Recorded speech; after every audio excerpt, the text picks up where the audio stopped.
आप सभी का ज्ञानेश्वर सर सर्विस क्लासेस के चैनल पर स्वागत है।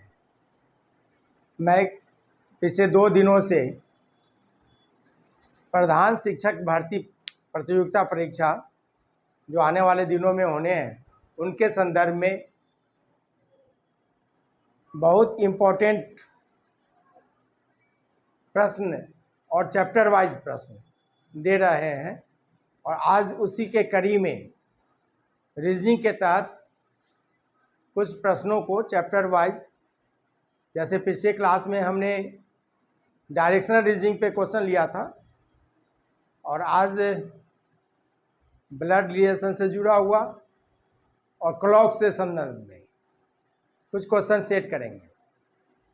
उम्मीद करते हैं कि आप सभी मेरे चैनल को सब्सक्राइब कर दिए होंगे।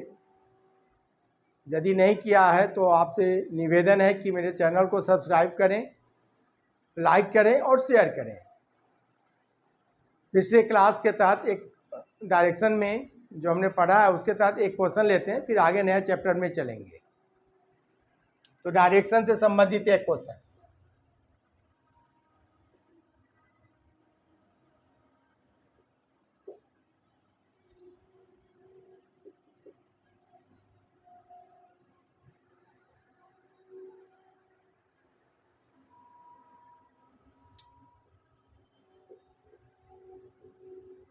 राम अपने घर से पूरब दिशा में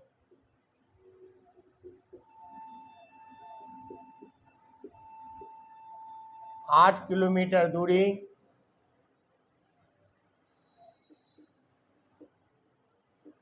तय करने के बाद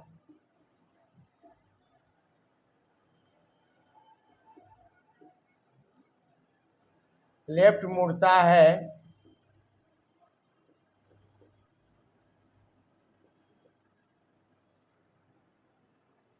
और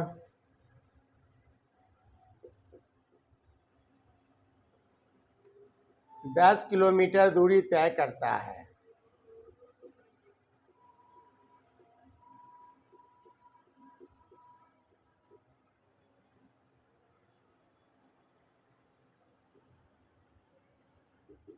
पुनः अपने राइट मुड़ता है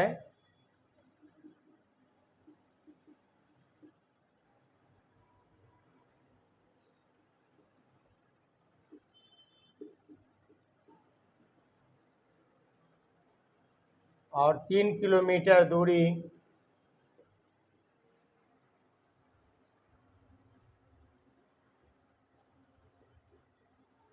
तय करता है।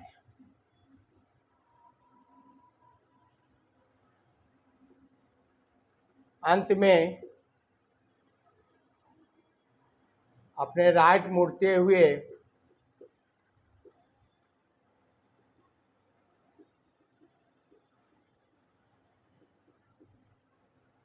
अंत में अपने राइट मुड़ते हुए 12 किलोमीटर दूरी तय कर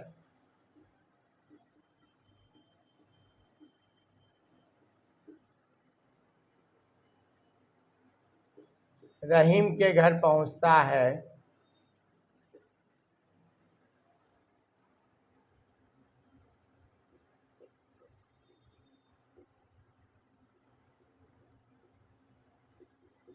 तो इस पे कई सारे क्वेश्चन क्रिएट किए जा सकते हैं। जैसे पहला क्वेश्चन ले लें हम लोग, रहीम के घर पहुंचने वक्त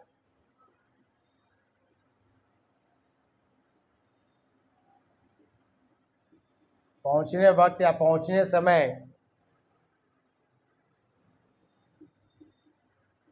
राम का चेहरा किस दिशा में होगा?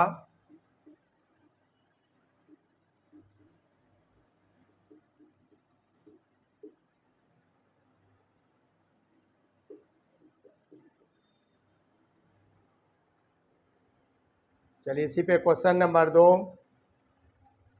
राम ने रहीम के घर जाने में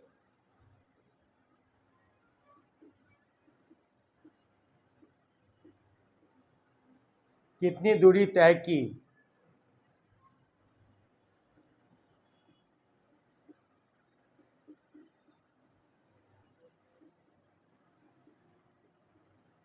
सेकेंड क्वेश्चन। चलिए इसी तरह थर्ड क्वेश्चन लेते हैं।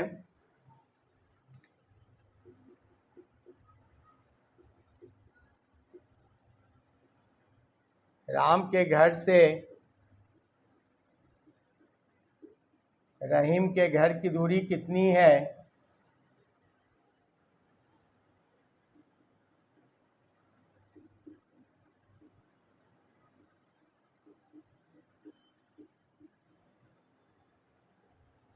Question number 4।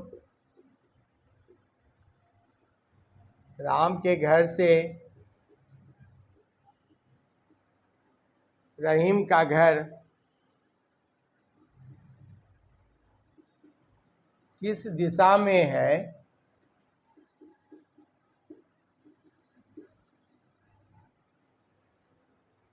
और क्वेश्चन नंबर 5।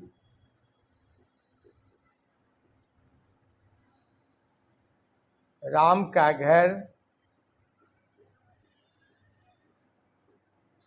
रहीम के घर से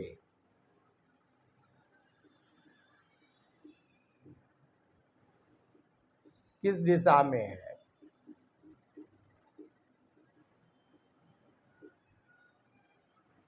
देखिए ये जो हमने एक ही क्वेश्चन पे 5 डिफरेंट वे से क्वेश्चन लिया है। यदि डायरेक्शन से क्वेश्चन आते हैं आपके एग्जाम में तो ये जो 5 क्वेश्चन हैं छोटे छोटे क्वेश्चन, इसमें से कोई एक क्वेश्चन ले सकता है, एक से अधिक भी ले सकता है, कोई बात नहीं। लेकिन इन्हीं में सभी क्वेश्चंस जो भी एस्पेक्टिंग की जा सकती है आपके एग्जाम के लिए, इन्हीं में से आएगा, इससे अधिक नहीं आ सकता है। उम्मीद ऐसा ही करते हैं। चलिए, यदि फर्स्ट क्वेश्चन है रहीम के घर पहुंचने समय राम का चेहरा, तो ऐसी स्थिति में हमने प्रीवियस वीडियो में दे रखा है कि लेफ्ट और राइट को साइन के द्वारा व्यक्त कर सकते हैं। लेफ्ट के लिए माइनस और राइट के लिए प्लस। तो राम का चेहरा किस दिशा में है, तो इसके लिए ग्राफिंग करने की ज़रूरत नहीं है। तो यदि केवल फर्स्ट क्वेश्चन रहता, पहला ही क्वेश्चन होता, तो पहले किस दिशा में क्या है, पूरब दिशा, तो पूरब लिख लीजिएगा। और देखिए कितना बार राइट है और कितना बार लेफ्ट है। तो इस प्रश्न में देखिए राइट 2 जगह राइट है, 1 जगह लेफ्ट है ना। तो 2 जगह राइट के लिए +2 लिख दीजिए और 1 जगह लेफ्ट के लिए -1 लिख दीजिए। तो इससे हो गया पूरब +1, यानी पूरब से एक बार दाएं मुड़ जाएंगे तो दक्षिण हो जाएंगे, है ना। पूरब से ये ईस्ट है, ये वेस्ट, नॉर्थ एंड साउथ है। ईस्ट से हम एक बार राइट मुड़ेंगे, क्लॉकवाइज चलेंगे तो किधर हो जाएंगे, साउथ की ओर हो जाएंगे।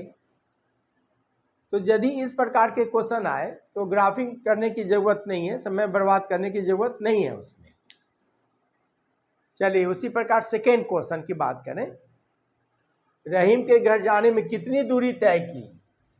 ठीक है, जिस तरह से पहला क्वेश्चन केवल दिशा पूछा गया था, तो उसी तरह से सेकेंड क्वेश्चन में टोटल दूरी, टोटल डिस्टेंस, कुल दूरी पूछा गया है। तो इसमें भी ग्राफिंग की जरूरत नहीं है ना। तो सेकेंड क्वेश्चन में क्या करेंगे, सभी दूरी का योग, दूरियों का योग कर लेना है। दूरियां जो भी हैं या दूरियों का योग कर लीजिए, जोड़ लीजिए सब दूरी। कितना कितना है, 8, फिर 10,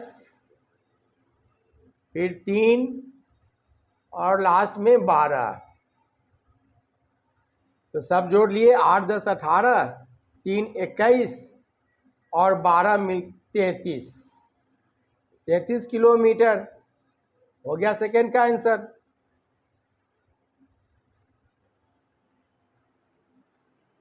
तो इन 2 क्वेश्चन के लिए आपको कहीं भी ग्राफिंग की जरूरत नहीं है। अब क्वेश्चन नंबर 3 में आते हैं। इसमें पूछा गया है राम के घर से रहीम के घर की दूरी कितनी होगी। यानी जब 2 पॉइंट्स के मध्य, 2 स्थान के मध्य की दूरी पूछी जाए तो उसे शॉर्टेज डिस्टेंस के रूप में एक सीधी रेखा द्वारा मापना चाहिए। मान लीजिए दी गई स्टेटमेंट के अनुसार से वो सीधी रेखा पे नहीं है, तो अपने स्तर से आप समकोण त्रिभुज के रूप में व्यक्त कर लीजिए, समकोण त्रिभुज के रूप में उसको ग्राफिंग कर लीजिए, और उसके बाद से हाइपोटेनस के फॉर्म में कर्ण के रूप में, जहाँ कर्ण बराबर क्या होता है, रूट अंडर लंब स्क्वायर प्लस आधार स्क्वायर, उस नियम से सॉल्व करेंगे। हमने पिछले वीडियो में इस पर डिस्कस कर चुका है, और फिर आप सभी को सजेस्ट करेंगे कि हमने कई सारा वीडियोस दे रखे हैं और ये चैप्टर पे डिटेल में हमने डिस्कस किया है। एक जो जनरल मेरा ऑनलाइन क्लास चलता है, उस पर जो ऑनलाइन क्लास डेली हम 7 बजे शाम से लेते हैं यूट्यूब चैनल पे, उसके तहत हमने डिटेल में इस चैप्टर को डील कर रखा है, पढ़ा रखा है, टीच कर रखा है। तो आप में से जो टीचर्स जो इस एग्ज़ाम को देने जा रहे हैं, या वैसे भी कुछ और व्यक्ति, वैसे भी व्यूअर्स होंगे जो ऐसे भी जनरल तैयारी कर रहे हैं, उनके लिए भी, तो काइंडली वो वीडियोस देख लीजिए, काफ़ी हेल्प मिलेगा उससे। और इसके लिए मेरे चैनल को सब्सक्राइब कर लें, तो उसमें आप देखेंगे प्लेलिस्ट में जाएं तो रीजनिंग वाले वीडियोस में आपको मिल जाएगा डायरेक्शनल रीजनिंग का, और भी बहुत सारे चैप्टर्स हैं। हमारी कोशिश है कि आपके एग्ज़ाम के पहले बहुत सारे टॉपिक्स जो मेन इंपॉर्टेंट टॉपिक्स है उस पर डिस्कस कर ही लेंगे, बेशक कर लेंगे, चाहे हमें और भी क्लास बढ़ाना क्यों ना पड़े। चलते हैं, क्वेश्चन नंबर 3 के लिए आपको ग्राफिंग करना होगा।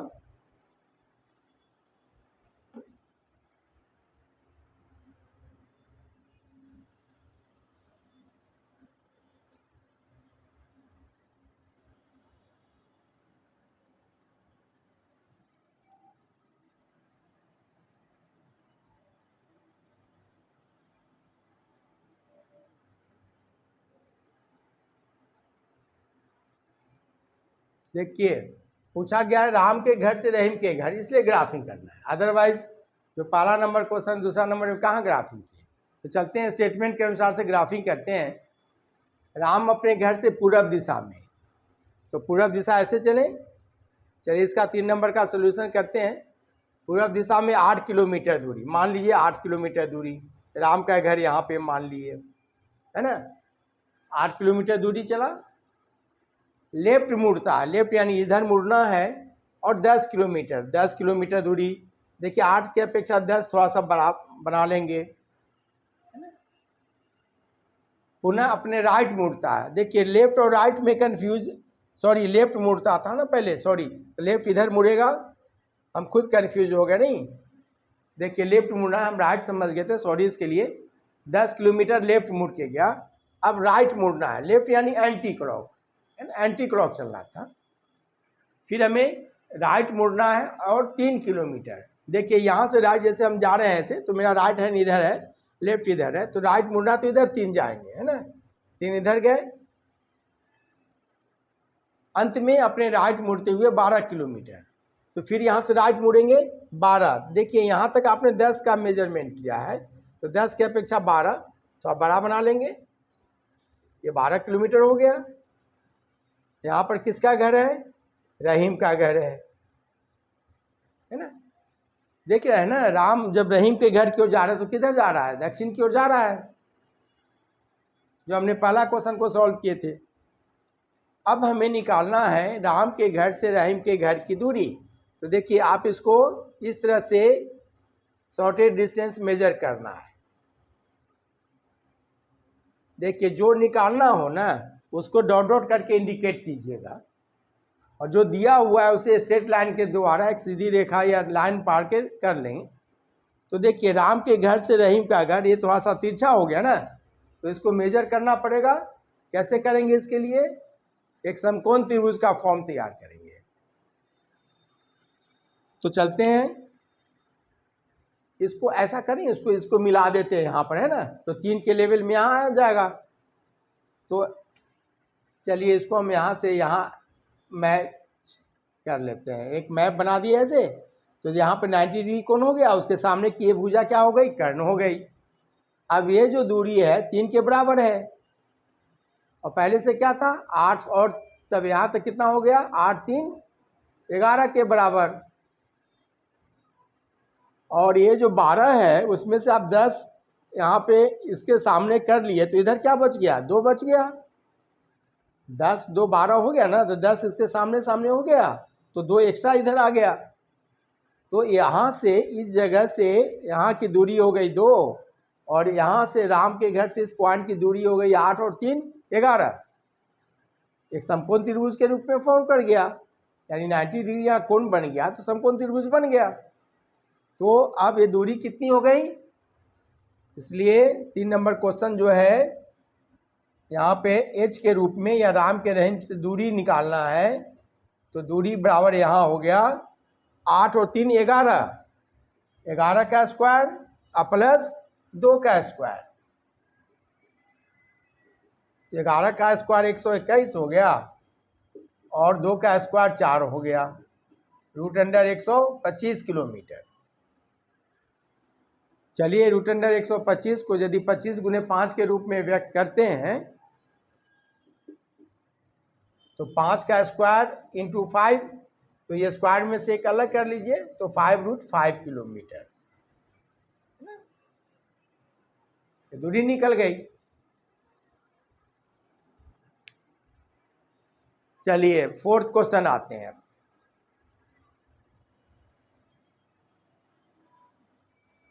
देखिए 4th क्वेश्चन में राम के घर से रहीम का घर की दिशा है, और 5th में राम का घर रहीम के घर से। तो से शब्द जो है ना, ये जो से शब्द है काफ़ी इंपॉर्टेंट है। ये शब्द किसके है साथ है, राम के साथ। तो राम के घर से जाएंगे रहीम घर, और यहाँ पे क्या है क्वेश्चन नंबर 5 में, रहीम के घर से जाएंगे राम के घर की ओर। तो ये ध्यान दीजिएगा, से शब्द पर ध्यान दीजिएगा, ये मत सोच लिया कि दोनों क्वेश्चन एक ही समान है। जैसे मान लीजिए कि आप यदि हमसे पूरब में हैं तो हम आपसे किधर हैं, पश्चिम में हैं, एडवर्स जस्ट रिवर्स डायरेक्शन हो जाएगा। यदि सूर्योदय के समय हम यदि सूरज की ओर नमस्कार कर रहे हैं, सूरज को नमस्कार कर रहे हैं, तो पूरब चेहरा करके, तो सूरज के नजरिए से हम लोग किधर हो जाएंगे, पश्चिम की ओर हो जाएंगे। तो चलिए इसमें 4th क्वेश्चन को इसी ग्राफ से देखिए, राम के घर से रहीम का घर। चलते फिर से बना के बताते हैं। 4था नंबर क्वेश्चन, राम के घर से, तो राम के घर को सेंटर समझ जाइए, और रहीम का घर किधर है, इधर आप लिख रहे हैं, है ना, इस तरफ। तो देखिए तो इधर क्या हो गया, इस तरफ ईस्ट है, ये साउथ है, तो ईस्ट और साउथ के बीच में आ गया। तो आंसर हो गया पूरब दक्षिण, ईस्ट और साउथ के बीच में, है ना। अब ये मत सोच लीजिएगा कि एकदम ठीक है बीच में रहेगा, 45 डिग्री पे रहेगा तभी मध्य में होगा, ऐसा कोई जरूरी नहीं है। उन जगह में दोनों के 90 डिग्री के बीच में कोई भी एंगल रहे तो उसको उन दोनों के शब्दों से, उन दोनों डायरेक्शन से व्यक्त करते हैं। तो चलिए इसी तरह से 5th क्वेश्चन हो गया, रहीम के घर से। तो चलिए इसके लिए ग्राफ, रहीम के घर को सेंटर समझ जाइए, सेंटर रहीम का घर, तो रहीम से राम का इधर घर है, यहाँ पे आप नॉर्थ लिखते हैं, इधर वेस्ट लिखते हैं ना, तो वेस्ट और नॉर्थ में। तो क्वेश्चन नंबर 5 का आंसर हो गया पश्चिम उत्तर।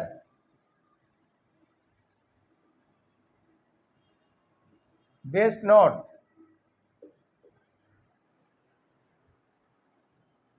चलिए आज हमने इस वीडियो के तहत एक चैप्टर का बहुत हद तक सॉल्व कर लिया। बहुत हद तक करने का मतलब आपके जो एग्ज़ाम है उसके पर्पज़ से। चलते हैं नेक्स्ट, ब्लड रिलेशन से जुड़ा हुआ कुछ क्वेश्चन लेते हैं। और जो एग्ज़ाम में हमने डिस्कस किया था हेडमास्टर के तहत आया, तो उसमें क्लॉक से क्वेश्चन आए हैं। क्लॉक एंड कैलेंडर से आमतौर पे एक क्वेश्चन आना ही आना है, तो उसमें हम लोग समय देंगे क्लॉक एंड कैलेंडर में भी। और ब्लड रिलेशन के क्वेश्चन में आप रफली भी सॉल्व कर सकते हैं, कोई बड़ी बात नहीं है। देखिए ऐसे तो बहुत इंपॉर्टेंट चैप्टर है, इसमें पजल भी क्वेश्चन आ सकते थे, बैंकिंग सेक्टर वगैरह में आते रहते हैं, लेकिन आपके एग्जाम में नहीं आएंगे, सिंपल चीज़ है। लेकिन चूँकि प्राइमरी स्कूल के के तहत आप बच्चों का एडमिशन भी कराते हैं, लेते हैं शुरुआती दौर में, तो उनके अभिभावक का नाम, माता पिता का नाम, रिश्ते संबंधित के बारे में पूछे भी जाते हैं। तो हो सकता है कि एक क्वेश्चन उससे पूछ दिए जाए, मे भी। तो हल्के फुल्के क्वेश्चन रहेंगे, डरना नहीं है। चलते हैं उस चैप्टर के संदर्भ में कुछ डिस्कस करते हुए।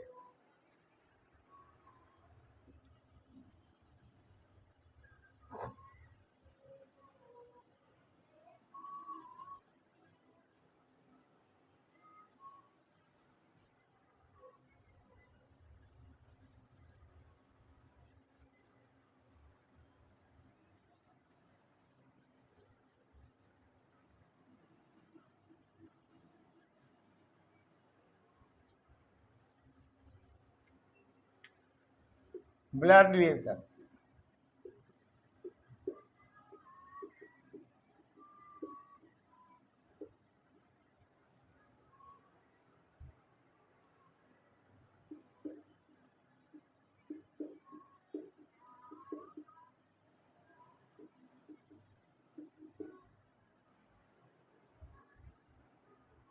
देखिए इस चैप्टर के बारे में भी हमने एक डिटेल में वीडियो दे रखा है क्लास के रूप में, ऑनलाइन क्लास के रूप में। आप काइंडली हमें, अभी हमने आपसे कहा भी, शेयर किया अपने बातों को कि आप रीजनिंग के प्लेलिस्ट में देखिए, जाइए। और आप इस चैप्टर के संदर्भ में भी क्या कई सारे चैप्टर्स ऑलरेडी उसमें दिया हुआ है, तो उन्हें आप वीडियो को सर्च कीजिए, उसे देखिए। उम्मीद करते हैं कि सबको यदि देख लेते हैं ना, तो आपके जो एग्जामिनेशन है ना, वो तो इतना इजी हो जाएगा जिसमें कुछ खासियत नहीं रह जाएगी। और उसमें डिटेल में हम लोग बातें कर रहे हैं, वो क्लास के रूप में होता है। और ये तो अभी मजबूरी सेंस कम समय में मेरी कोशिश है कि आपके एग्ज़ाम को टैकल कर लिया जाए।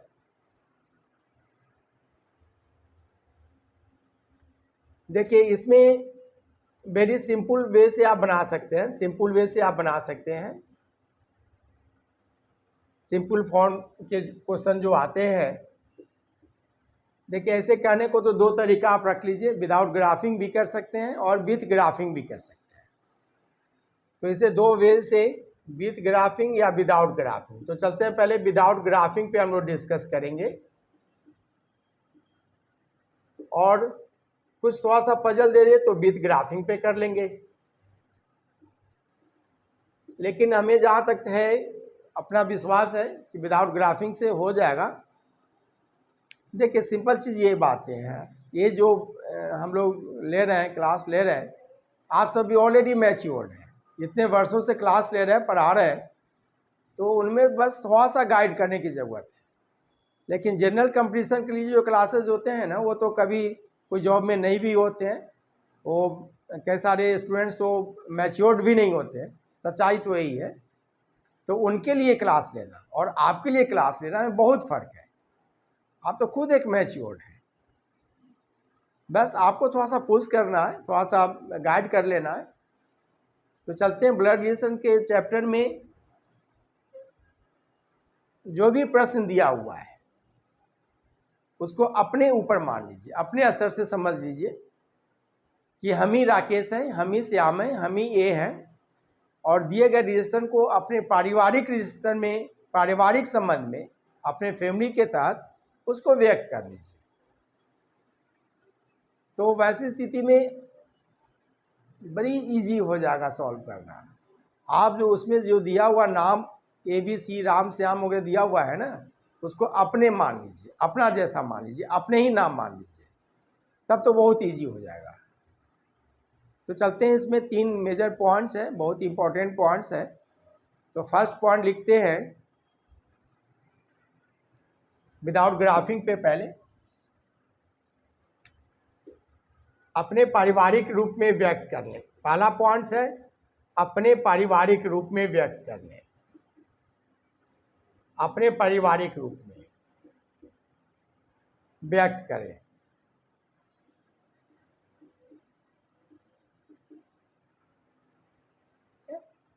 दूसरा पॉइंट है माध्यम के रूप में। जैसे मान लीजिए थोड़ी देर के लिए आप कहीं गए हों और वहाँ कभी पहले गए ना हो और जिसके साथ जा रहा है, हो सकते हैं मान लीजिए आपकी माँ है, माँ के साथ गए हों, अपने ननिहाल गए हों, मामा के यहाँ गए हों, नाना के यहाँ गए हों, तो कई सारे रिलेशंस वाले आपको मिल जाएं और उनसे कभी आप परिचित नहीं रहे हों, तो हो सकता है कि आप अपने माँ से पूछें कि माँ बताओ वो कौन लगते हैं। तो वहाँ पर माँ क्या हो गई, एक माध्यम बन गई। तो माध्यम के कारण, ऐसे तो हम लोग देहात में कहे जाते हैं, दो रिश्ते को जोड़ना हो, यदि नए नए रिश्ता बनाना है जाए, यानी लड़का लड़की की शादी की बात हो, तो अगुआ की ज़रूरत पड़ती है। तो अगुआ क्या होता है, एक माध्यम होता है ना। तो बस यही चीज़ है। सेकेंड पॉइंट्स, माध्यम, मीडिएटर को सहायक के रूप में या माध्यम से, माध्यम को आधार मानकर संबंध ज्ञात किए जा सकते हैं।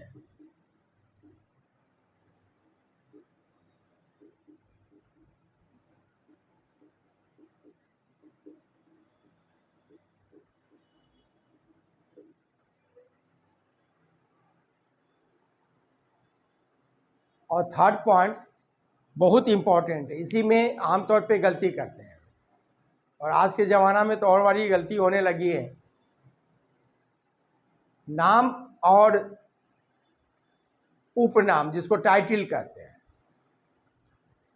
देखिए अभी तो हमारे राज्य में भी जातिगत गणना की बात हो रही है, जनगणना की बात हो रही है। इसमें कई सारे लोग बोल रहे हैं कि हमारी जाति तो कोई है ही नहीं, फिक्स्ड ही नहीं है, और यदि हमारी जाति, यदि कोई है तो मेरी पत्नी की जाति कोई और है, बेटा का कोई और, बहू की कोई और जाति हो गई, एक ही परिवार में कई जाति के लोग हो जाएंगे। तो पता नहीं क्या है नहीं है, ये तो पॉलिटिक्स में नहीं जाना चाहेंगे, लेकिन वो जाति गणना के आधार पे ये कह देना कि मेरे वो रिश्ते में लगेंगे, वो लगेंगे, तो वो रिश्ते वाले मेरे कैसे हो जाएंगे, वो मेरे जाति के नहीं है तो कैसे हो जाएंगे, वगैरह वगैरह वगैरह। दैट इज ओवरऑल एक कह सकते हैं अंडरस्टैंडिंग से डिफाइन किए जा सकते हैं, है ना। तो यहाँ पर नाम और उपनाम एक बहुत महत्वपूर्ण आ जाता है। आप देखते होंगे, सुनते होंगे कि यदि पति पत्नी स्पाउस में देखते होंगे कि पति के टाइटल यदि मान लीजिए सिंह है लिखा हुआ, तो पत्नी के टाइटल में हो सकता है त्रिपाठी भी लिखा हो, तो ये बड़ा कन्फ्यूजन हो जाएगा नहीं। और इवन पुरुष के लिए यदि सिंपली कुमार शब्द लिखते हैं तो महिलाओं में कुमारी लिखा जाता है, लेकिन वो भी एक कन्फ्यूजन है। कई सारी महिलाएं तो कुमार भी लिखती हैं टाइटल, और यदि पुरुष प्रधान के जगह पे महिला प्रधान की बात होने लगे तो कई सारे पुरुष भी ऐसे हो जाएंगे कि अपने नाम के बाद टाइटल के रूप में कुमारी लिखने लगें। ये कोई अचंभत वाली बात नहीं है। एवं ऐसा भी अब तो होने लगा है कि क्या कहा जाए, वो नेचुरल प्राकृतिक सभ्यता को बर्बाद कर रहे हैं लोग। माने दो लड़के मिलके ही शादी कर लें, दो लड़कियां मिलके शादी कर ले रही हैं, तब फिर क्या करेंगे आप? तब तो वैसे ब्लड रिलेशन ही चैप्टर बर्बाद हो जाएगा। इवन दो अभी तक जो यूजुअली प्रचलित है उसको मेंटेन करते हैं, तो एक थर्ड पॉइंट लिख सकते हैं कि नाम एवं उपनाम से, नाम एवं उपनाम से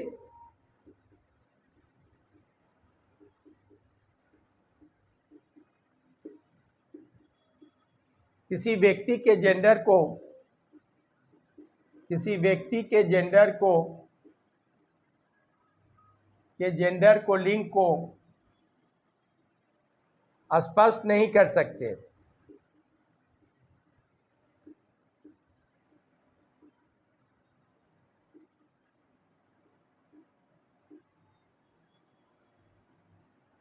ये बहुत important points.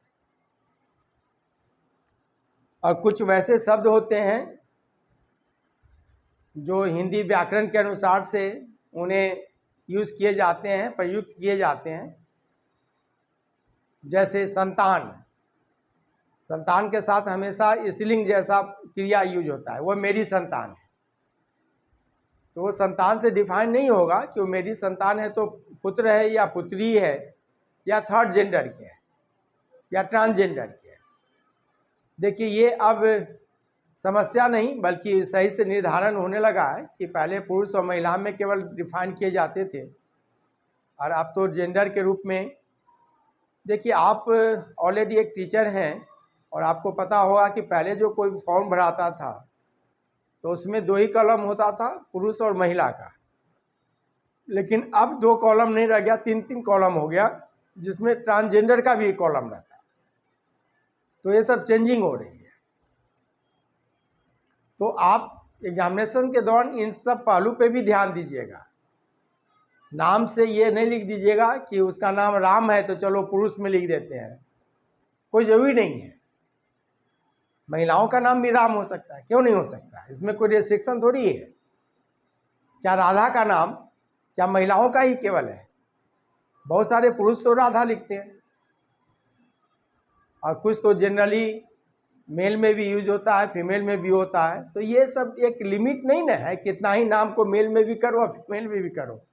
That means overall that is points create now the from the any name and title you can not decide their gender. आप उसके जेंडर को डिसाइड नहीं कर सकते। हाँ, नेचुरल वे से यदि कहे कि यह उसकी माँ है तो as being mother she must be a female. लेकिन अब ये भी लगता है कि ज़माना साथ फेल्योर हो जाएगा कि यदि कोई 2 लड़के मिलकर शादी कर लें और एक कह जाए कि चलो हम लेडीज़ बन जाते हैं तुम जेंट्स रहो, और कोई बच्चा को गोद ले ले, तो ये भी गड़बड़ है। चलिए उतना डिटेल में हम नहीं जाएंगे, उतना बहस नहीं करना है, हमें सब्जेक्ट मैटर पे चलते हैं। तो देखिए पहला काम करना है कि पारिवारिक रूप में व्यक्त कर लेना है। माध्यम के रूप में हम जानना है तो माध्यम को बराबर से डिफाइन कर दीजिए। जैसे मान लीजिए एक आप है और एक कोई अन्य व्यक्ति है और इन दोनों में रिलेशन लाना है तो बराबर शब्द लिख दीजिए। तो बराबर को डिफाइन करने, अन्य व्यक्ति भी किसी से जुड़ेगा और आप भी किसी व्यक्ति से जुड़ेंगे, तो ये बन जाएगा माध्यम। तो इस माध्यम की वजह से इन दोनों के रिलेशंस को डिफाइन किए जा सकते हैं। चलते हैं, एक सिंपल सा क्वेश्चन लेते हैं। अब चूंकि जिस प्रोफेशन से आप जुड़े हुए हैं तो आपके यहाँ तो बहुत सारे बच्चे लोग का एडमिशन होता होगा, तो नेचुरली है कि आप उनके गार्जियन का, उनके माता पिता का नाम लिखते होंगे और उन बच्चे का भी जेंडर लिखते होंगे। तो आप तो खुद एविच्यूड हैं इसमें फैमिली रिलेशन को डिफाइन करना।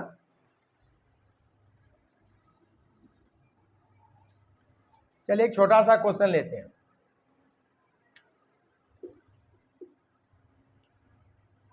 अंकित ने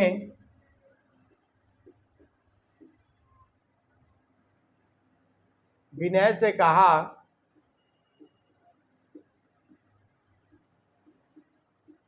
कि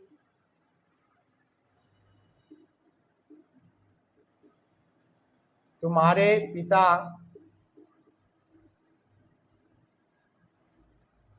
की इकलौती पुत्री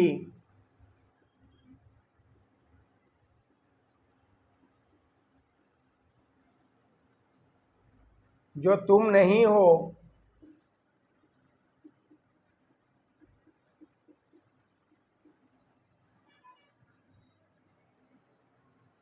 वह मेरे दादा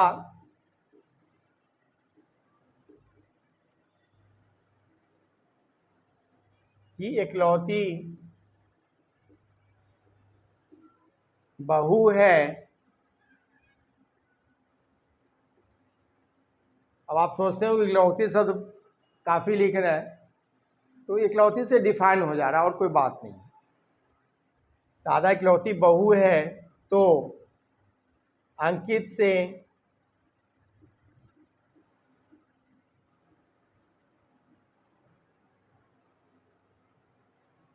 विनय किस प्रकार संबंधित है?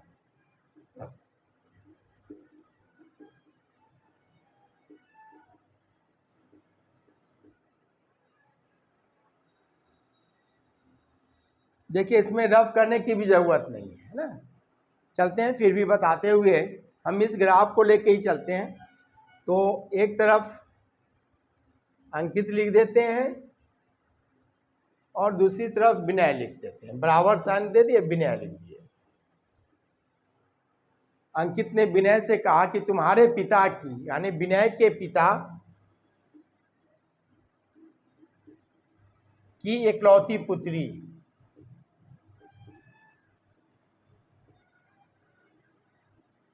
अब देखिए यहां पर सोचना है, तो विनय के पिता की इकलौती पुत्री, वो विनय खुद भी हो सकती है, लेकिन क्या कहा गया है, जो तुम नहीं हो, है ना। यानी विनय वो नहीं है, इसका मतलब विनय के पिता की इकलौती पुत्री जो हो गई, विनय की बहन हो गई, है ना, यानी विनय की बहन।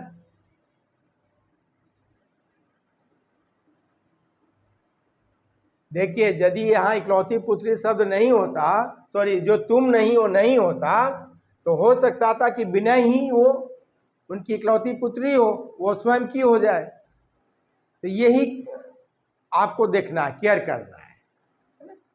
इसी में स्टूडेंट गलती कर लेते हैं। अब देखेंगे विनय नाम तो किसी पुरुष का है, क्या जरूरी है कि पुरुष का ही हो? कोई जरूरी है नहीं ना। सुमन, ज्योति, बहुत सारे डायरेक्ट नाम तो हैं जो दोनों में यूज होते हैं, तो विनय क्यों नहीं हो सकता है? तो ये केयर करना है। अब चलिए, अंकित क्या कर रहा है, वह मेरे दादा की इकलौती बहू है, यानी अंकित के दादा की इकलौती बहू। अब देखिए, दादा की इकलौती बहू क्या होती है, आप खुद सोच लीजिए। मान लिया हम अंकित है, तो मेरे दादा की इकलौती बहू कौन होगी? मेरी माँ होगी। इकलौती शब्द नहीं रहता, केवल बहू शब्द होता, तो माँ या माँ के अलावा चाची भी हो सकती है। तो ये ध्यान देना है। तो यहाँ आ गए दादा की इकलौती बहू यानी माँ। तो फाइनली आ गए हम लोग अंकित की माँ बराबर विनय की बहन। अब तो बड़ी आसान हो गया ना। जैसे मान लीजिए आप अंकित है, आपकी माँ को बहन करने वाले कौन होते हैं? या तो मौसी होती है या मामा होते हैं। अब ये सोचना है कि विनय को मौसी कहें या मामा कहें। आपने ऊपर ही डिफाइन कर दिया इकलौती पुत्री, तो मामा की इकलौती बहन इकलौती बहन ही है। जब उनके पिता की इकलौती पुत्री तो उनकी इकलौती बहन भी है, तो मौसी होने का सवाल अब नहीं उठता है ना। तो विनय क्या हो गए? अंकित के मामा लग गए। देखिए क्वेश्चन पे अब ध्यान दीजिएगा, अंकित से, इसलिए अंकित से चलना है यहाँ विनय की ओर, और वही रहता अंकित विनय से। अभी जस्ट हम लोग से सब पे डिस्कस किए थे डायरेक्शन में भी, और यही रहता विनय से अंकित। तो क्या हो जाता बताइए? इससे यदि होना होता तो क्लियर नहीं होता, भांजा या भांजी, क्योंकि अंकित के बारे में कहीं डिफाइन नहीं है कि वो मेल है या फीमेल। आप यदि कहेंगे, अब कैसे नहीं डिफाइन है, यहां तो कहा शब्द लिखा हुआ है। तो एक चीज जान जाइए, हिंदी व्याकरण के अनुसार यदि आपने यहां पर ने शब्द यूज किया है, तो आप कहा ही यूज कर सकते हैं, कहीं यूज नहीं कर सकते हैं। जैसे मां ने कहा, तो मां ने कही नहीं होता है, ठीक है। तो ये ध्यान देनी है हम लोग को, और आप तो ऑलरेडी जानते हैं ध्यान क्या देना है। आप खुद एक विद्वान हैं, बस आपको थोड़ा सा गाइड करना है। तो आपको तो पता है मां ने कहा, आपके कहा शब्द से मां पुल्लिंग हो गई, ऐसा कहीं हो सकता है क्या? नहीं ना। तो व्याकरण में ऐसा है डिफाइन किया हुआ, हिंदी व्याकरण में ने शब्द आने के बाद उसके बाद आने वाला वर्ब पुलिंग के जैसा यूज होता है। इसका मतलब ये नहीं हुआ कि वो सब्जेक्ट भी पुलिंग ही है, ठीक है। तो ये छोटे छोटे पहलू पे ध्यान देना होगा। चलिए इस कन्फ्यूजन को दूर करने के लिए हम छोटा सा एक एग्जाम्पल नहीं, एक छोटी सी बात लिखा देते हैं। तो से शब्द और रिलेशन में कैसे डिफाइन करना है वो मेंटेन कर सकते हैं आप। जैसे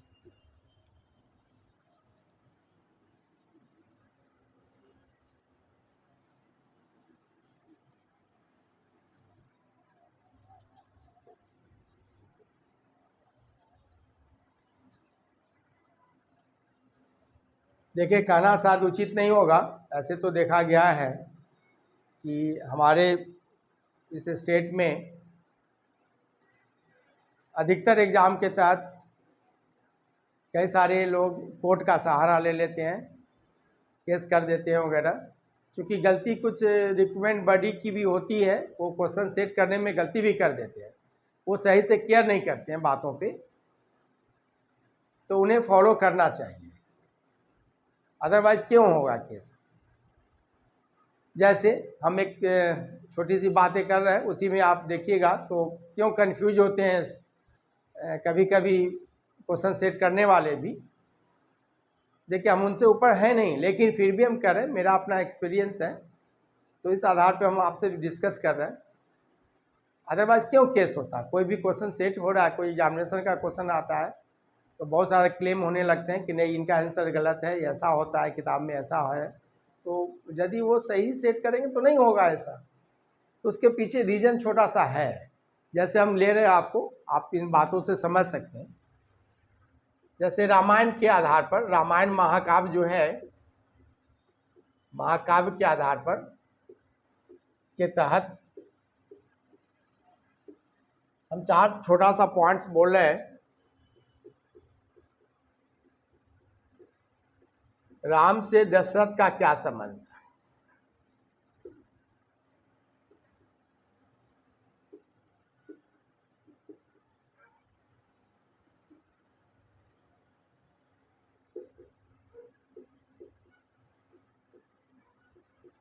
राम का दशरथ से क्या संबंध था?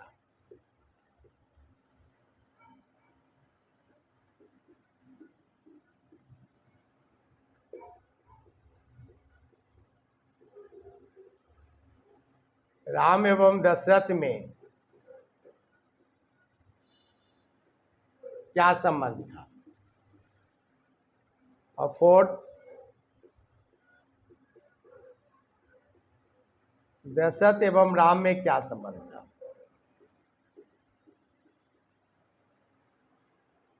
चार छोटे से लफ्ज है, स्टेटमेंट है, और कई सारे शायद एक समान सभी को समझ लेते हैं, तो ये बहुत बड़ी गलती कर लेते हैं। और यही गलती रिक्वेस्ट बड़ी भी कर लेती है कभी कभी, और करना नहीं चाहिए। बहुत सारे किताब वाले भी कर लेते हैं, इतने सारे पब्लिकेशन है, इतने सारे राइटर्स बन गए। हम क्या कहें, मैं अपने एक्सपीरियंस के अनुसार से कहूँ ना, तो मेरे बहुत सारे स्टूडेंट्स राइटर बने हुए हैं। हमने भी कई किताबें अपनी लाइफ में लिखी है, लेकिन उन पर हम डिस्कस नहीं कर रहे हैं। और कहना तो नहीं चाहिए, आप में थोड़ा सा चालबाजी वाला नेचर हो तो जहाँ तहाँ से कटिंग पेस्टिंग कर दीजिए, आप भी राइटर बन जाइएगा, तो इससे तो अच्छे स्टूडेंट का नुकसान हो जाएगा ना। तो इसके लिए एक मेरिट चाहिए। तो यही सब छोटे छोटे गलती कर लेते हैं बहुत सारे राइटर्स लोग। चलिए उन पे हम नहीं जाते। राम से दशरथ का क्या संबंध? तो से किसके साथ लगा हुआ है? राम के साथ। तो राम जाएंगे दशरथ की तरफ, तो राम दशरथ को क्या कहेंगे? पिता, फादर। हाँ, देखिए आज के ज़माने के स्टूडेंट इसको पापा भी बोल दें। पापा अब तो ज़माना दूर हो गया, डैडी बोल देंगे, लेकिन ऑप्शन में नहीं मिलेगा डैडी उडी, बता दे रहे हैं। मिलेगा तो पापा भी नहीं, मिलना चाहिए पिता या फादर के रूप में इंग्लिश में दिए जा सकते हैं। एनीवे, सेकेंड है दशरथ से। तो दशरथ से जहाँ से है उसको वेश मानना है, राम की ओर जाना है ना। तो क्या हो जाएगा? दशरथ राम को क्या कहेंगे? पुत्र के रूप में। देख रहे हैं ना कितना फर्क आ गया। तो से शब्द पे ध्यान देना है आपको। चलिए थर्ड क्वेश्चन, राम एवं दशरथ, और फोर्थ वही लग रहा है आपको, दशरथ एवं राम। तो दोनों में फर्क है, पहले इसमें राम है जबकि दूसरे में दशरथ है। जो पहला आया उसको बेस मान के दूसरे की ओर जाएंगे, है ना। तो पहला है राम, राम एज ए क्या है, पुत्र है, और दशरथ क्या है, पिता। तो आंसर हो गया पुत्र पिता। ठीक है, बहुत सारे लोग राम का दशरथ से है ना, तो इसी में दे देगा पुत्र पिता। अरे पूछा गया है किसी पर्टिकुलर के बारे में, जबकि थर्ड में पूछा गया दोनों के बारे में, दोनों के संबंध के बारे में। इसी तरह से फोर्थ में दशरथ एवं राम है, तो पिता पुत्र है। देखिए ये सब छोटे छोटे टॉपिक्स पे हम आपसे इसलिए डिस्कस कर रहे हैं कि गलतियां मामूली सी ही होती है। आपको लगता है कि अरे ये भी तो सही आंसर था, वो भी सही आंसर है, लेकिन आप रीजनिंग पढ़ रहे हैं, हर टॉपिक्स का कोई भी शब्द पहले रखें तो उसका इंपॉर्टेंस है, बाद वाले शब्द का बाद में इंपॉर्टेंस होगा। मैथ में भले ही a+b बराबर b+a कह दीजिए, लेकिन रीजनिंग में a+b बराबर b+a नहीं होता है, इतना जान जाइए। चलते हैं आज के क्लास में हम यहीं तक, और नेक्स्ट बहुत इंपॉर्टेंट होगा इसमें क्लॉक से, चूँकि क्लॉक पे क्वेश्चन ऑलरेडी आया है हेडमास्टर के एग्जाम में, इसलिए मेरा भी कंसंट्रेशन होगा कि हम उस पर कंसंट्रेट हों और भी उस पर डिस्कस करें, डिटेल में डिस्कस करेंगे। Thank you. यदि आपने फिर से वही बात, यदि सब्सक्राइब नहीं किया मेरे चैनल को तो काइंडली सब्सक्राइब कर दें, लाइक करें और शेयर करें अपने ग्रुप में। आपके बहुत सारे ग्रुप होंगे, जिस जिला के रहने वाले आप हों, जिस जिला में टीचर्स हों, तो आपके बहुत सारा ग्रुप्स होगा। तो हर जिला में टीचर्स ग्रुप होते ही एक पर एक, क्योंकि आज के ज़माना में तो सरकार से भी लड़ने के लिए कई सारे संघ बन जाते हैं। देखिए हमें इसलिए इतना बोलना पड़ गया कि उतना डिटेल नहीं करना चाहिए, लेकिन इसलिए बोल दिया कि मेरी पत्नी भी 10+2 स्कूल में है, और उनका भी कई सारा जिला वाइज तो ग्रुप होता ही है संघ का, तो इसके लिए हम बोल दिए, इसलिए हमें भी कुछ आइडिया है इस संदर्भ में, और कोई बातें नहीं है। चलते हैं, हम लोग मिलते हैं नेक्स्ट वीडियो में। Thank you.